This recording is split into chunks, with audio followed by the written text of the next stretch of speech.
Hello, नमस्कार। एक बार फिर से स्वागत है आप सभी का आपके अपने यूट्यूब चैनल के स्टडी पॉइंट में।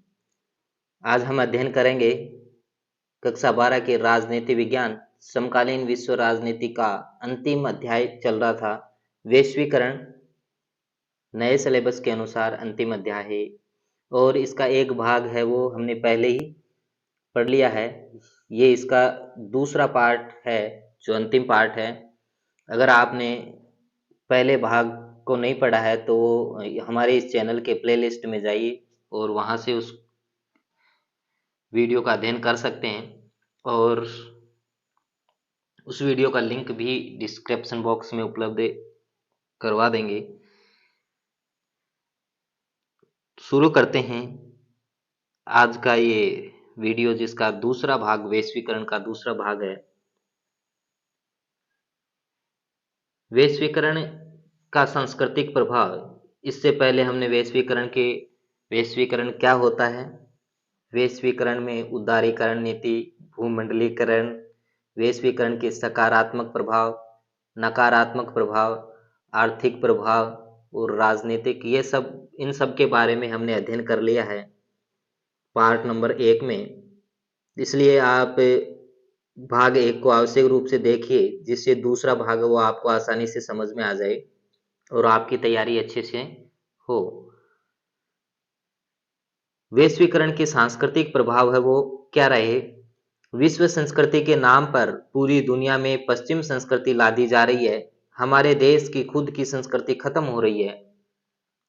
वैश्वीकरण के सांस्कृतिक प्रभाव भी गहरे पड़े। दूसरे देश की संस्कृति पर इनके प्रभाव वो बहुत ज्यादा रहे।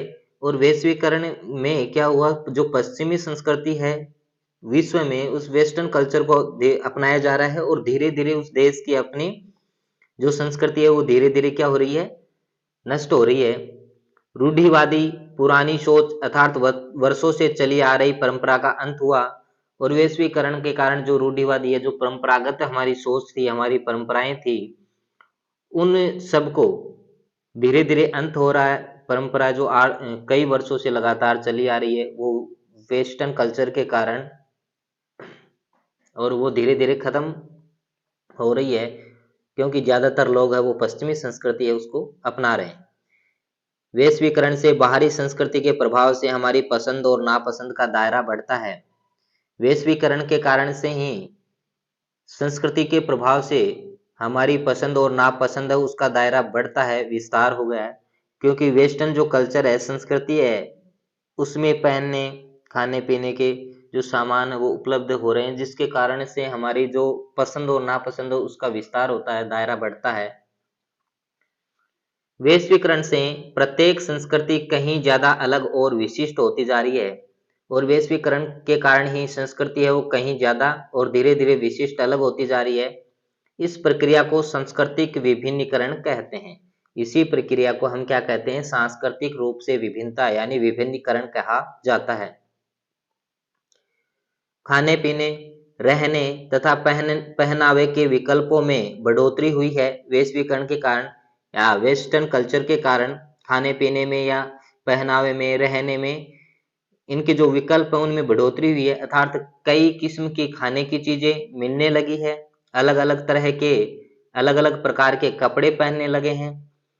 वैश्वीकरण ने भारत में पहनावा संस्कृति को प्रभावित किया है। वैश्वीकरण ने भारत में भी अपनी पहनावा है उस संस्कृति को प्रभावित किया है क्योंकि जो पश्चिमी संस्कृति है उसको ज्यादा अपनाने लगे हैं। जैसे नीली जो जींस है उसके ऊपर खादी कुर्ता पहनना, नीली जींस के ऊपर क्या पहनना, खादी कुर्ता पहनना।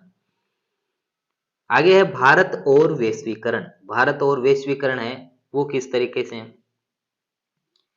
आजादी के बाद भारत ने संरक्षणवाद की नीति अपनाई, अर्थात अंतर्राष्ट्रीय व्यापार को प्रतिबंधित करने या कम करने की नीति अपनाई तथा अपने घरेलू उत्पादों पर बल दिया ताकि भारत क्या बन सके, आत्मनिर्भर बन सके। जैसे ही भारत आजाद हुआ, आजादी के बाद 1947 के बाद भारत ने संरक्षणवाद की नीति को अपनाया और अंतर्राष्ट्रीय व्यापार है उस पर प्रतिबंधित करने या उसको कम करके करने की नीति को अपनाया, क्योंकि भारत चाहता था कि वह अपने अधिक से अधिक घरेलू उत्पाद वो तैयार करे, और घरेलू उत्पाद तैयार होंगे तो अर्थव्यवस्था की में भी सुधार होगा, और साथ ही साथ भारत है वो आत्मनिर्भर बनेगा।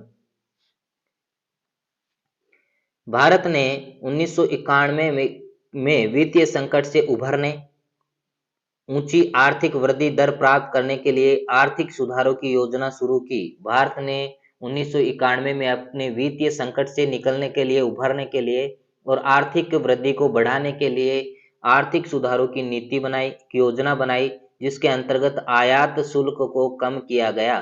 क्या किया गया? आयात शुल्क है उसको कम किया गया, और जिसके कारण क्या है, वित्तीय संकट से बाहर निकला जाए, साथ ही अर्थव्यवस्था है उसको मजबूत किया जाए, और विदेशी निवेश को भी बढ़ावा दिया, और इसके साथ साथ विदेशी निवेश को भी बढ़ावा दिया।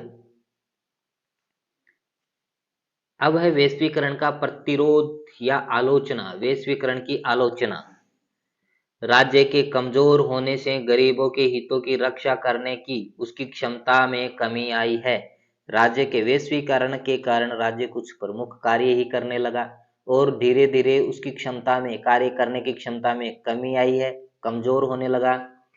वैश्वीकरण के विरोध में दक्षिणपंथी आलोचक इसके राजनीतिक, आर्थिक और सांस्कृतिक प्रभावों को लेकर चिंता प्रकट करते हैं।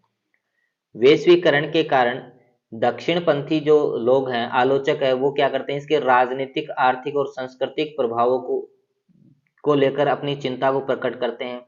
आर्थिक प्रभाव भी इनके पड़े, सांस्कृतिक प्रभाव सबसे ज्यादा देखने को मिले, इन सब को लेकर दक्षिणपंथी लोग है वो क्या करते हैं, इनकी आलोचना करते हैं। वैश्वीकरण विरोधी वैश्वीकरण को साम्राज्यवाद का एक रूप मानते हैं।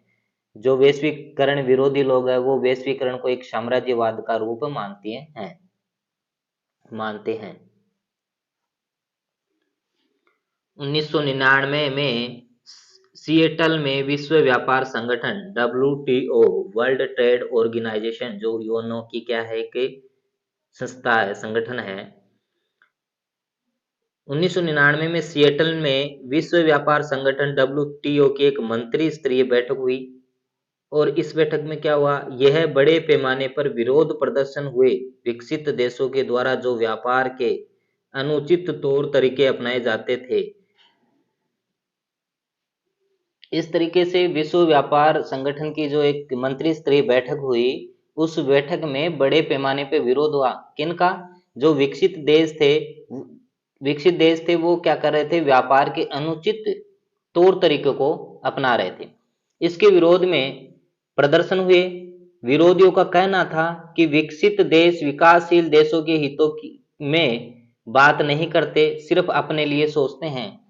ये जो विरोध प्रदर्शन हुआ, उनमें प्रदर्शनकारी थे, उनका कहना यह था कि जो विकसित देश हैं वो विकासशील देशों का हितों में कोई बात नहीं करते, सिर्फ अपने बारे में सोचते हैं, सिर्फ अपने हित के बारे में सोचते हैं।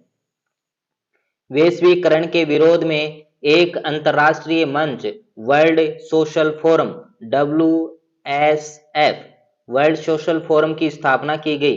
अंतरराष्ट्रीय मंच था विरोध प्रदर्शन में, और जिसको हम बोलते हैं वर्ल्ड सोशल फोरम WSF की क्या हुई, स्थापना हुई। इस मंच में क्या हुआ, इस मंच के तहत मानव अधिकार कार्यकर्ता, पर्यावरणविद, मजदूर, युवा और महिला कार्यकर्ता एक साथ होकर नव उदारवादी वैश्वीकरण का विरोध करते हैं। क्या करते हैं? नव उदारवादी वैश्वीकरण उसका विरोध करते हैं। जो WSF वर्ल्ड मंच है वो बना, वर्ल्ड सोशल फोरम, ये जो मंच बना, इसके अंदर क्या हुआ, जो मानवाधिकार के कार्यकर्ता हैं, पर्यावरणविद हैं, मजदूर, युवा, महिला, ये सब एकत्रित होकर के नव उदारवादी वैश्वीकरण है उसका विरोध करते हैं। इस मंच की पहली बैठक 2001 में ब्राजील के पोर्ट अलगेरे में हुई थी, और इसकी चौथी बैठक है 2004 मुंबई में हुई थी। WSF की पहली बैठक 2001 में हुई ब्राजील में, और चौथी बैठक है वो मुंबई में हुई है। वैश्वीकरण के प्रतिरोध को लेकर भारत के अनुभव या आधार। वैश्वीकरण के जो आलोचक हैं प्रतिरोध को लेकर भारत के क्या अनुभव है रहे हैं। भारत में औद्योगिक श्रमिकों और किसानों के संगठन ने बहुराष्ट्रीय कंपनियों के प्रवेश का विरोध किया। भारत ने क्या, जो औद्योगिक श्रमिक हैं या किसानों ने, उद्योग धंधे वाले श्रमिक और किसानों के जो संगठन हैं उन्होंने मिलकर बहुराष्ट्रीय कंपनियों के प्रवेश का क्या किया, विरोध किया। आर्थिक वैश्वीकरण के खिलाफ राजनीतिक दलों और इंडियन सोशल फोरम जैसे मंचों की आवाज उठाई। आर्थिक वैश्वीकरण के खिलाफ या राजनीतिक दल और इंडियन सोशल फोरम जैसे मंच हैं उनको द्वारा आवाज उठाई गई। अमेरिकी और यूरोपीय कंपनियों ने जब नीम का पेटेंट कराने का प्रयास किया तो भारत ने उनका विरोध किया।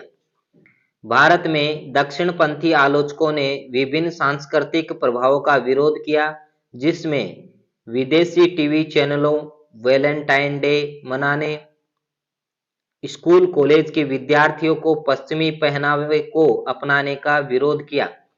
भारत में कुछ दक्षिणपंथी आलोचक थे, उन लोगों ने विभिन्न संस्कृति, जो वेस्टर्न संस्कृति थी, पश्चिमी संस्कृति थी, उनके प्रभाव का विरोध किया, जिससे क्या विदेशी चैनल है उनको नहीं दिखाया जाए। इसके साथ वैलेंटाइन डे को मनाने या स्कूल या कॉलेज के अंदर विद्यार्थियों के जो पहनावा है, पश्चिमी जो पहनावा है, उसका विरोध किया। हमारा ये वीडियो पूर्ण होता है और इस वीडियो के साथ ये अध्याय वैश्वीकरण भी पूर्ण होता है और इस अध्याय के साथ समकालीन विश्व राजनीति पुस्तक कक्षा 12 है वो पूर्ण होती है।